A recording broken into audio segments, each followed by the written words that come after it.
Hai teman-teman, Assalamualaikum warahmatullahi wabarakatuh. Selamat datang di channel Lia Mai. Teman-teman masih ingat yang kemarin kita datangi, yaitu Museum Trowulan. Dan di Museum Trowulan itu aku membaginya dalam berbagai part. Ini adalah part yang ketiga. Lokasinya tepat di belakang gedung yang menyimpan bahan-bahan terakota kemarin teman-teman. Dan bentuknya semacam ini, pendopo tanpa dinding ya teman-teman. Koleksinya yang paling dominan adalah terbuat dari batu teman-teman. Daripada penasaran, yuk kita simak langsung.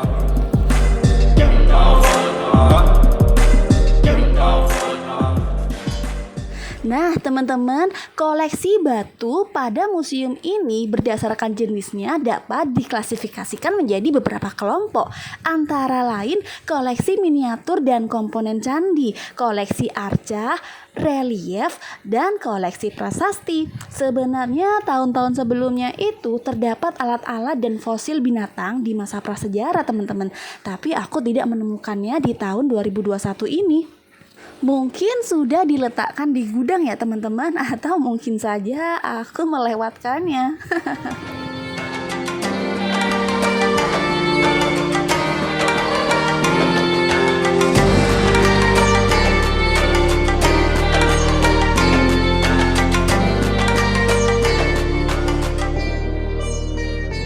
Nah, ini adalah arca Garuda teman-teman. Disebut sebagai arca Minak Jinggo oleh penduduk setempat. Dalam catatan Belanda, arca ini disebut Mahakala dan Bhairawa yang memiliki ciri berwajah raksasa, mata melotot, upawita berupa ular dan tangan kanan memegang belati. Oh ya teman-teman, upawita itu merupakan selempang dada yang digunakan di bahu kiri dan melintang di dada hingga pinggang kanan. Biasanya berupa perhiasan, pita, untayan manik-manik maupun tali. Tapi kalau yang ini ular ya teman-teman.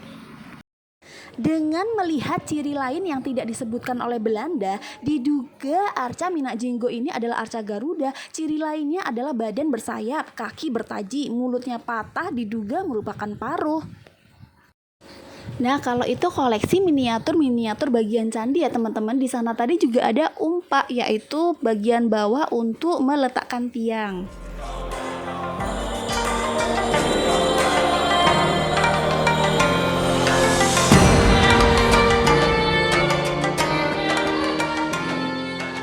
Nah, kalau ini namanya adalah Jaladwara.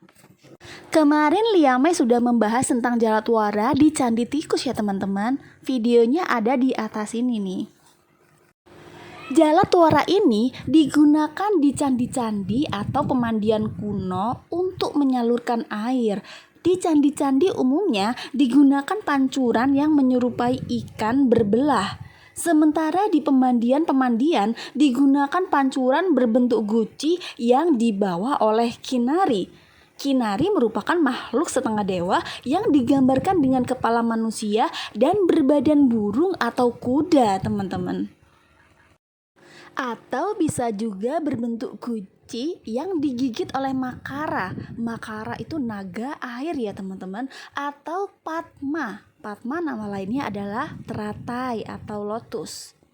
Bentuk pancuran tersebut mempunyai arti sebagai lambang kesucian dan kesuburan. Bentuk yang lainnya misalnya buah dada wanita, pusar wanita, naga, guci, yang kesemuanya itu menyimbolkan kesuburan.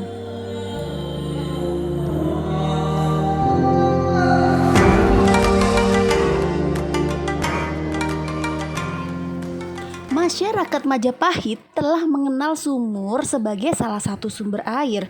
Sumur-sumur itu banyak ditemukan di sekitar sisa pondasi bata bekas pemukiman kuno. Dinding sumur ada dua macam, yaitu persegi dan lingkaran.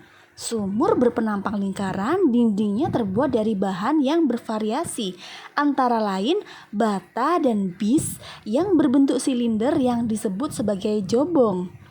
Juga dinding yang letaknya di atas susunan bata.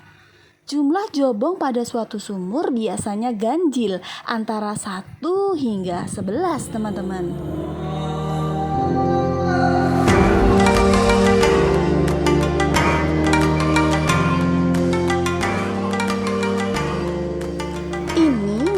lantai situs permukiman, teman-teman. Struktur lantai situs permukiman yang banyak ditemukan di Trowulan ini diperkirakan adalah sisa lantai situs permukiman kuno masa Majapahit yang bersifat profan.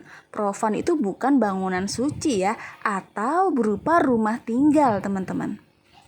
Secara umum, bentuk lantai yang ditemukan ada 3 macam, yaitu lantai berbentuk segi 6, lantai berbentuk segi 4, dan lantai berbahan batu dengan diborder atau dibatasi bata segi 4. Untuk lantai berbentuk segi 6 banyak ditemukan di situs Sentonorejo, teman-teman. Sayangnya Liamai belum ke sana karena waktunya tidak cukup.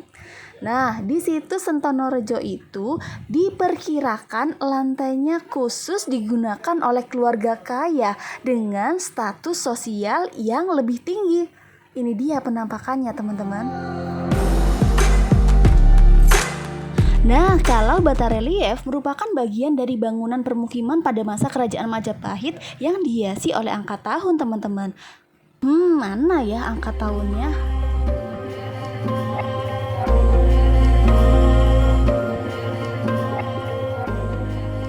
Nah, kalau arca seperti ini masih banyak ditiru di zaman sekarang, teman-teman. Namanya adalah Dwarapala. Dwarapala merupakan patung penjaga gerbang atau pintu dalam ajaran Siwa dan Buddha, berbentuk manusia atau monster. Biasanya Dwarapala diletakkan di luar candi atau bangunan lain untuk melindungi tempat suci atau tempat keramat di dalamnya. Dwarapala biasanya digambarkan sebagai makhluk yang menyeramkan. Sosoknya memegang benda seperti pentungan ya, teman-teman.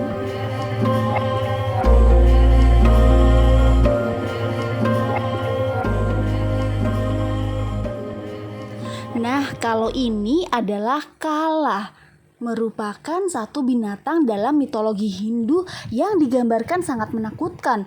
Matanya melotot, mulutnya menyeringai, memperlihatkan taringnya. Kala biasanya dipakai hiasan di ambang pintu atau relung candi, teman-teman. Biasanya hiasan kala dilengkapi dengan makara, yaitu binatang laut dengan belalai yang diletakkan di kiri atau kanan pintu ataupun pipi tangga candi.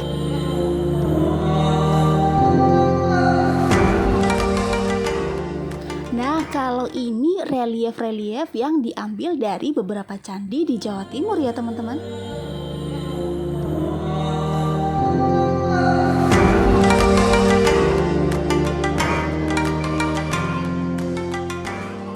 Nah, kalau ini adalah Camundi, arca wanita yang telah rusak dan dikelilingi arca kecil, ditemukan di Desa Adimulyo Karangloh, Malang. Arca ini berukuran panjang 150 cm, lebar 79 dan tingginya 124 cm. Pada bagian belakang arca ini terdapat inskripsi berangka tahun 1214 Saka dan menyebutkan bahwa arca ini bernama Camundi, yaitu aspek yang paling dahsyat dari Dewi Durga. Pentahbisan Camundi diresmikan setelah raja menaklukkan seluruh pulau. Arca ini diduga sebagai perwujudan Raja Kertanegara atas berhasilnya dalam ekspedisi Pamalayu.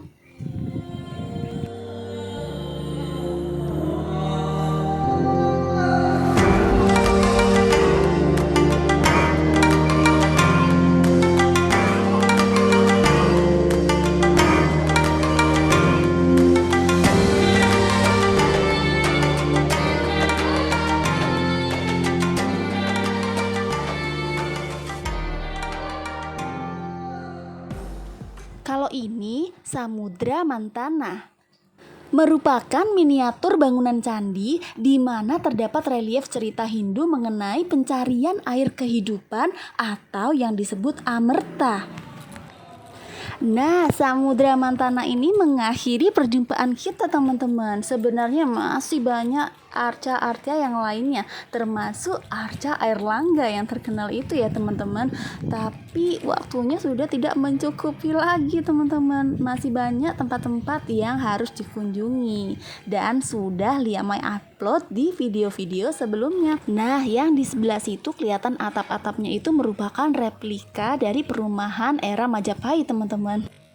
Nah, di video terbaru nanti, Liamai akan membahas tentang cerita Panji yang sudah ditetapkan sebagai Memory of the World oleh UNESCO. Wah, kalian pasti udah penasaran ya? Jangan lupa simak video selanjutnya. Terima kasih sudah menyimak sampai akhir. Wassalamualaikum warahmatullahi wabarakatuh. Bye-bye.